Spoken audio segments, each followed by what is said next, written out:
is called A Georgia Sharecropper Story of Forced Labor, CA 1900. I am a Negro and was born sometime during the war in Elbert County, Georgia, and I reckon by this time I must be a little over 40 years old. My mother was not married when I was born, and I never knew who my father was or anything about him. Shortly after the war, my mother died, and I was left to care of my uncle. All this happened before I was 8 years old, and so I can't remember very much about it. When I was about 10 years old, my uncle hired me out to captain.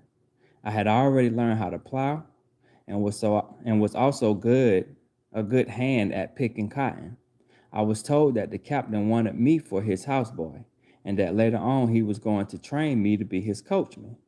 To be a coachman in those days was considered a post of honor, and young as I was glad of the chance. But I had not but I had not been at the captain's a month before I was put to work on the farm with some 20 or 30 other Negroes, men, women, and children. From the beginning, the boys had the same tasks as the men and women. There was no difference. We all worked hard during the week and would frolic on Saturday nights and often on Sundays, and everybody was happy. The men got $3 a week and the women $2. I don't know what the children got. Every week, my uncle collected my money for me, but it was very little of it. But it was very little of it that I ever saw. My uncle fed and clothed me, gave me a place to sleep, and allowed me 10 or 15 cents a week for spending change, as he called it. I must have been 17 or 18 years before I got tired of that arrangement and felt that I was man enough to be working for myself and handling my own wages. The other boys about my age and size were drawing their own pay, and they used to laugh at me and call me baby because my old uncle was always on hand to draw my pay. Worked up by these things, I made a break for liberty. Unknown to my uncle or the captain, I went off to a neighboring plantation and hired myself out to another man. The new landlord agreed to give me 40 cents a day and furnish me one meal. I thought that was doing fine. Bright and early one Monday morning, I started for work, still not letting the others know anything about it. But they found it out before sundown. The captain came over to the new place and brought some kind of officer of the law. The officer pulled out a long piece of paper from his pocket and read it to my new employer. When it was done, I heard my new boss say, I beg your pardon, Captain. I didn't know this nigger was bound to you, or I wouldn't have hired him. So I was carried back to the captain's.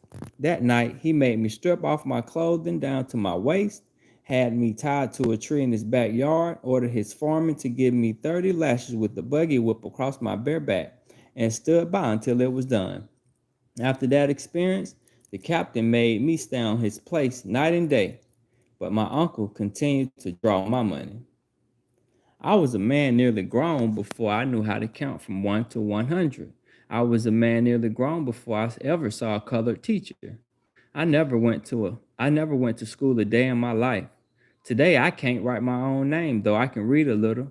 I was a man nearly grown before I ever rode on a railroad train, and then I went on an excursion from Elberton to Athens. What was true of me was true of hundreds of other Negroes around me, way off there in the country, 15 or 20 miles from the nearest town. When I reached 21, the captain told me I was a free man, but he urged me to stay with him. He said he would treat me right and pay me as much as anybody else would. The captain's son and I were about the same age, and the captain said that as he owned my mother and uncle during slavery, as his son didn't want me to leave them since I had been with them so long, he wanted me to stay with the old family. And I stayed. I signed a contract, that is. I made my mark for 1 year.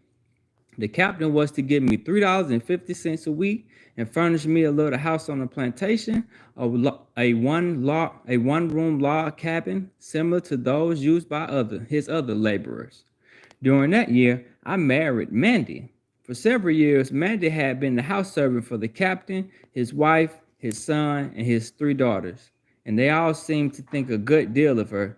As an evidence of their regard, they gave us a suit of furniture.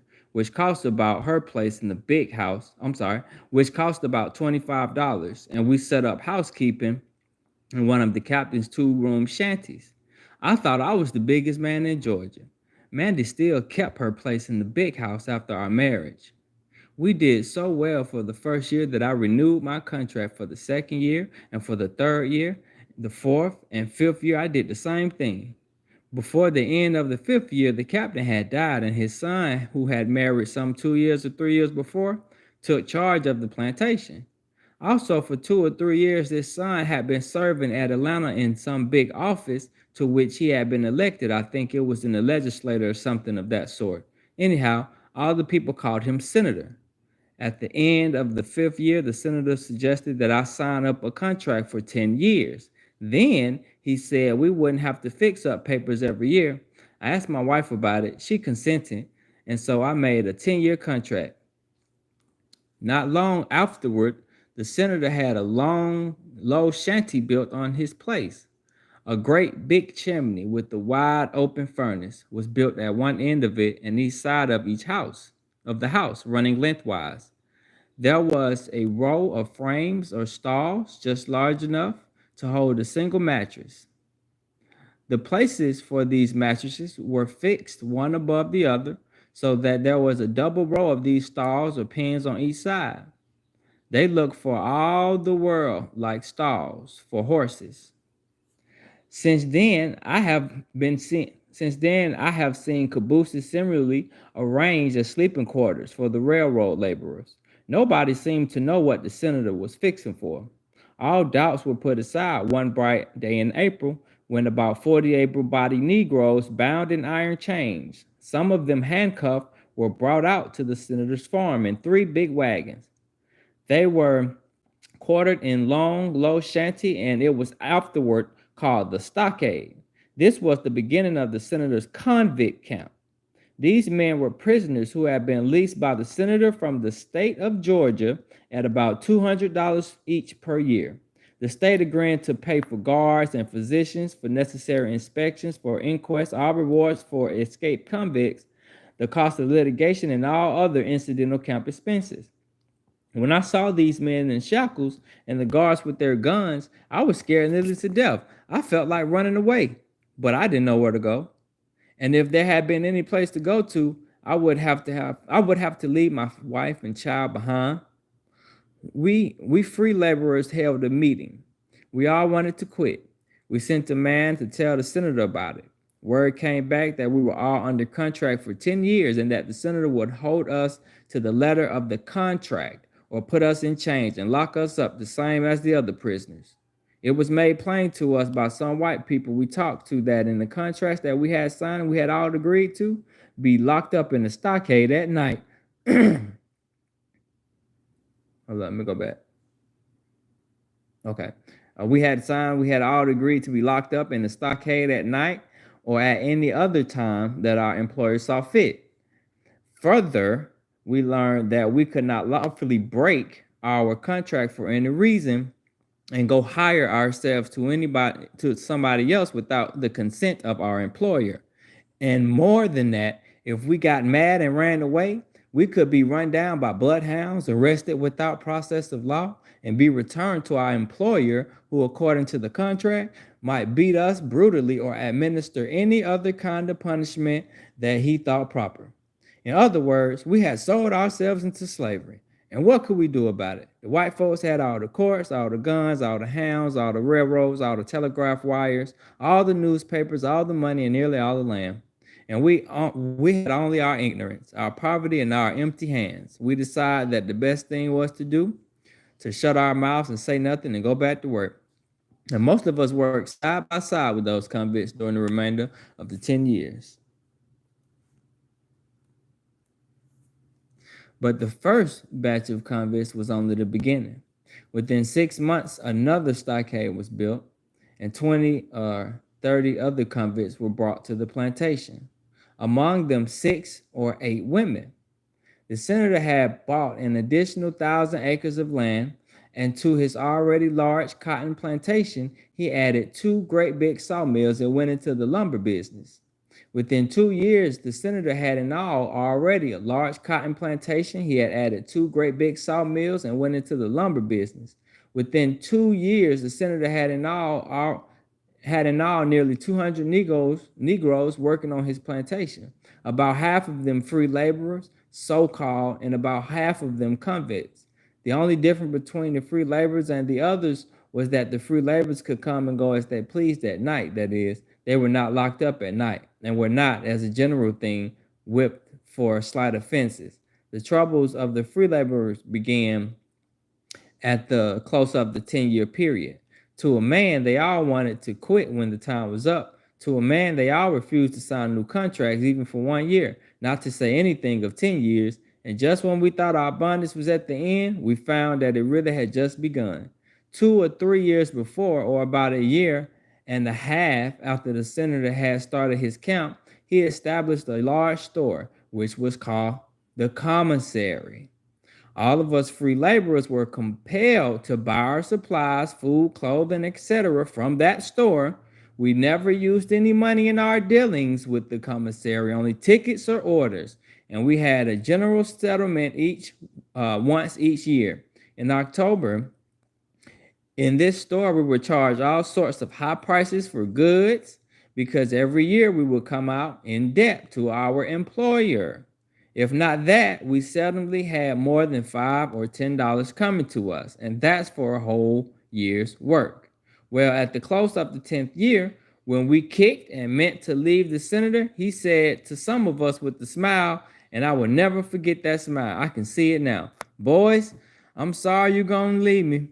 I hope you will do well in your new places, so well that you will be able to pay me the little balances which most of you owe me. Word was sent out for all of us to meet him at the commissary at 2 o'clock.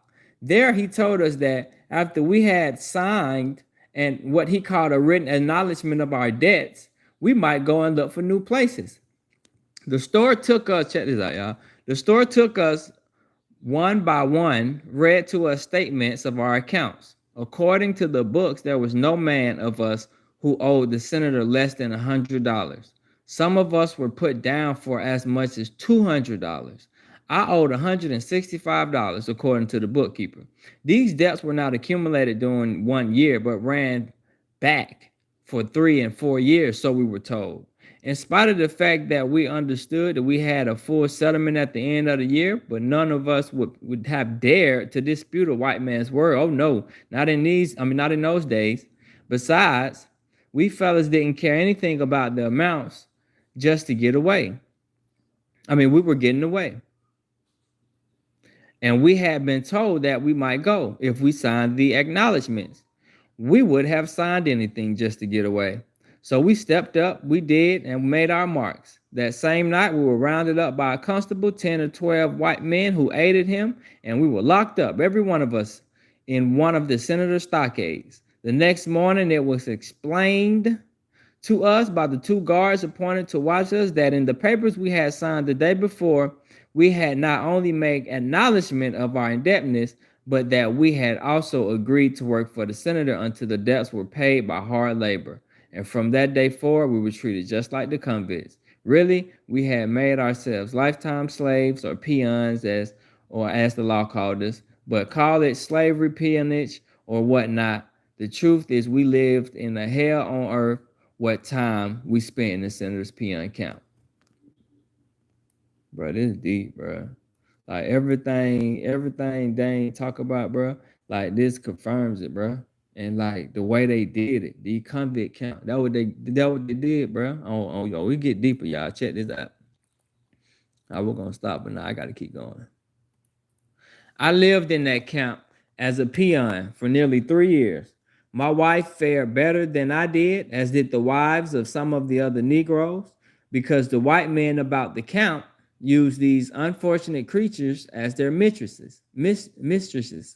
When I was first put in the stockade, my wife was still kept for a while in the big house, but my little boy, who was only 9 years old, was given away to a Negro family across the river in South Carolina, and I never saw or heard of him after that. When I left the camp, my wife had 2 children, and for one of them white bosses, and she was living in fairly good shape in a little house off to herself. But the poor Negro women who were not in the class with my wife fared about as bad as the helpless Negro men. Most of the time, the women who were peons or convicts were compelled to wear men's clothes. Sometimes, when I have seen them dressed like men, plowing or hoeing or hauling logs or working at the blacksmith trade, just the same as men, my heart would bleed and my blood would boil. But I was powerless to raise a hand. It would have meant death on the spot to have said a word. Of the first 6 women brought to the camp, 2 of them gave birth to children after they had been there for more than 12 months, and the babies had white men for their fathers. The stockades in which we the stockades in which we slept were, I believe, the filthiest places in the world. They were cesspools of nastiness. During the 13 years that I was there, I am willing to swear that a mattress was never moved after it had been brought there, except to turn it over once or twice a month. No sheets were used, only dark colored blankets. Most of the men slept every night in the clothing that they had worked in all day. Some of the worst characters were made to sleep in chains. The doors were locked and barred each night, and tallow candles were the only lights allowed. Really, the stockades were but little, but the cow lots, horse stables, or hog pens. Strange to say, not a great number of these people died while I was there, though a great many came away maimed and bruised, and in some cases disabled for life. As far as I remember, only about 10 died during the last 10 years that I was there, 2 of these being killed outright by the guards for trivial offenses. It was a hard school that peon camp was, but I learned more there in a few short months by contact with those poor fellows from the outside world that I ever had known before. Most of what I learned was evil, and I know that I should have been better off without the knowledge, but most of what I had learned was helpful to me. Barring 2 or 3 severe, brutal whippings that I received, I got along very well, all things considered. But the system is damnable. A favorite way of whipping a man was to strap him down to a log flat on his back and spank him 50 to 60 times on his bare feet with a shingle or a huge piece of plank. When the man would get up with sore and blistered feet and a naked body, if he could not then keep up with the other men at work, he would be strapped to the log again, this time face downward, and would be lashed with the buggy trace on his bare back. When a woman had to be whipped, it was usually done in private, though they would be compelled to fall down across a barrel or something of the kind to receive the licks on their backsides. The working day on the peon farm begins sunrising and ends when the sun goes down, or in other words, the average peon works 10 or 12 hours a day, with 1 hour from 12 to 1 o'clock for dinner. Hot or cold, sun or rain, this is the rule. As to their meals, the laborers are divided up into squads or companies, just as the same as soldiers in the great military camp would be. 2 or 3 men in each stockade are appointed as cooks. From 30 to 40 men report to each cook. In the warm months, 8 or 9 months out of the year, the cooking is done on the outside, just behind the stockades. In the cold months, the cooking is done inside the stockades. Each peon is provided with a great big tin cup, a flat tin pan, and 2 big tin spoons. No knives or forks are ever seen except those used by the cooks. At mealtime, the peons pass in single file before the cooks and hold out their pans and cups to receive their allowances.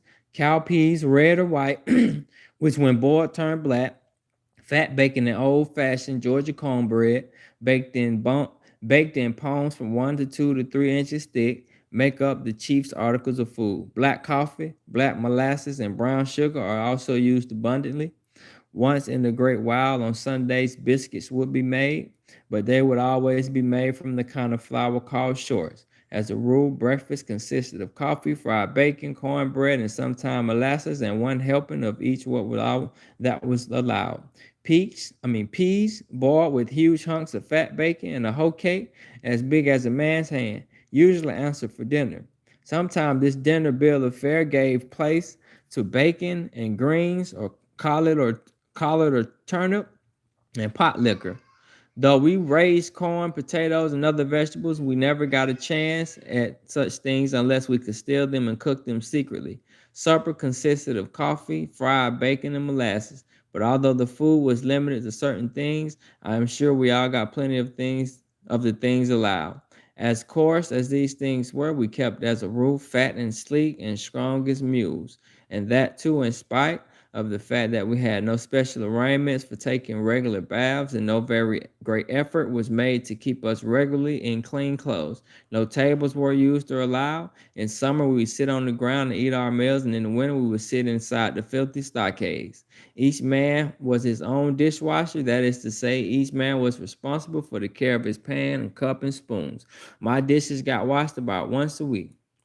Today, I am told there are 6 or 7 of these private camps in Georgia. That is to say, camps where most of the convicts are leased from the state of Georgia. But there are hundreds and hundreds of farms all over the state where Negroes, and in some cases poor white folks, are held in bondage on the ground that they are working out debts, or where the contracts which they have made them in the kind of perpetual bondage, because under those contracts they may not quit one employer or hire out to another except by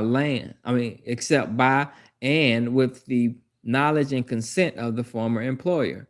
One of the usual ways to secure laborers from a large peonage camp is for the proprietor to send out an agent to the little courts in the towns and villages, and where a man charged with some petty offense has no friends or money, the agent will urge him to plead guilty with the understanding that the agent will pay his fine, and in that way save him from the disgrace of being sent to jail or the chain gang.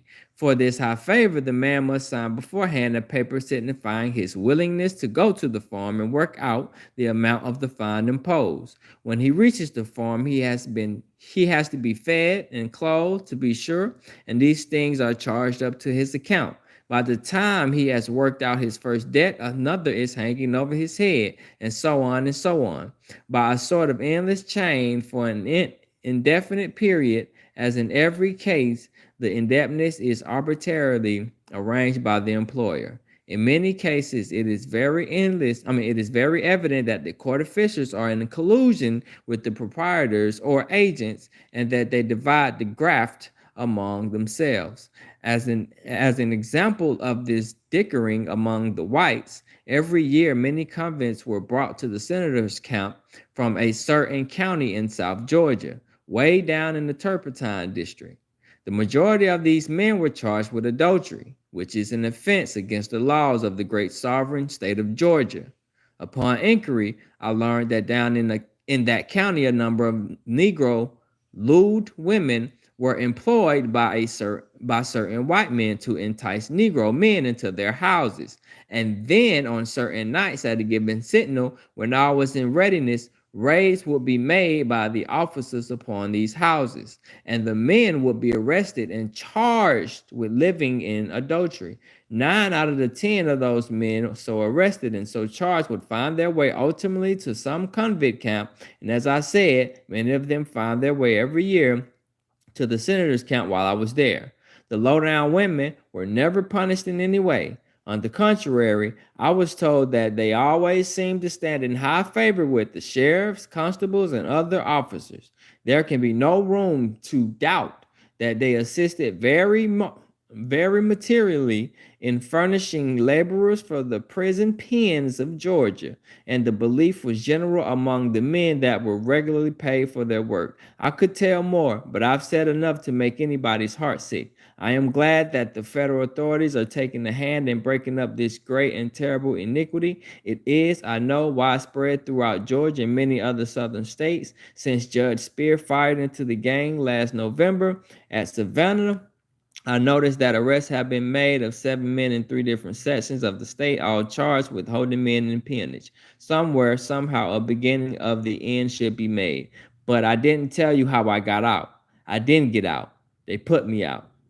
When I served as a peon for nearly 3 years, and you remember that they claimed that I owed them only $165. When I had served for nearly 3 years, one of the bosses came to me and said that my time was up. He happened to be the one who was said to be living with my wife. He gave me a new suit of overalls, which cost about 75 cents, took me in the buggy and carried me across the Broad River in South Carolina, sat me down and told me to get. I didn't have a cent of money. I wasn't feeling well, but somehow I managed to get a move on me. I begged my way to Columbia. In 2 or 3 days, I ran across a man looking for laborers to carry to Birmingham, and I joined his gang. I have been here in Birmingham, in the Birmingham district, since they released me, and I reckon I'll die in another coal mine or an iron furnace. It don't make much difference which. Either is better than the Georgia peon camp, and the Georgia peon camp is hell itself. Again, this came from the book The New Slavery in South, an autobiography by a Georgia Negro and peon, February 1904. Man, come on, we gotta talk about it, y'all. Let me talk about it. So check this out. Everything he talked about, pretty much, it pretty much like it's proof, bro. What happened? Like, and when you think about it, when you like think about everything, okay, you feel me? How did the land get to it? There you go, right there. You feel me? And then what's crazy is in this story. See, I'm in Georgia, so it real for me. You feel me? Like, I'm so real, but I felt like, look, I'm finna find out who these folks is. Matter of fact, I found out who the senator is. I forget his name, but yeah, I found out who he was in the 1900s. He was serving in the 1900s. Yeah. So, but anyway, my thing is this though, the repercussion from it though. You feel me? Like, if the state of Georgia were doing this, then that mean, hey, y'all, come on now. You feel me? Like, what's y'all hand? What he get an apology? Like, we really need to find his people, man. Straight up, and put pressure on these folks, cause man, but yeah, everything like he talked about, it makes sense. You feel me? Like, you signing contracts. And you know what it put into my mind? I started thinking about like the music industry. You feel me? Think about it. Need just signing contracts. Feel me? Whether they don't know what it is or, you know what I'm saying, don't know what's in the contract. You feel me? That's how they can get. You feel me? Those 360 deals. Think about it. That's what I'm thinking about when I hear him, you know what I'm saying, reading this stuff or saying this stuff. That's the first thing coming to my mind. Like, that came to my mind. You feel me? The prison system, commissary, all of that. You feel me? That's the beginning of it right there. Like, it's crazy, man. But all right, man. I had to read that, y'all. I had to put that up. Feel me? At least give people the opportunity to, hear it. Feel me? I just like to read. You hear me? So yeah, I definitely wanted people to just hear that, and that right there shows you, bro. Like, this is just one account. You feel me? I'm gonna start doing more things like this because I've read other books that this add up. See what I'm saying? So, but yeah, man. Yeah, y'all make sure y'all check out Dane, Calloway, bro. Feel me? I need you. Going 13%, bro. Cause we got to do it. It's Dre, man. I'm out. Oh, man. Rather.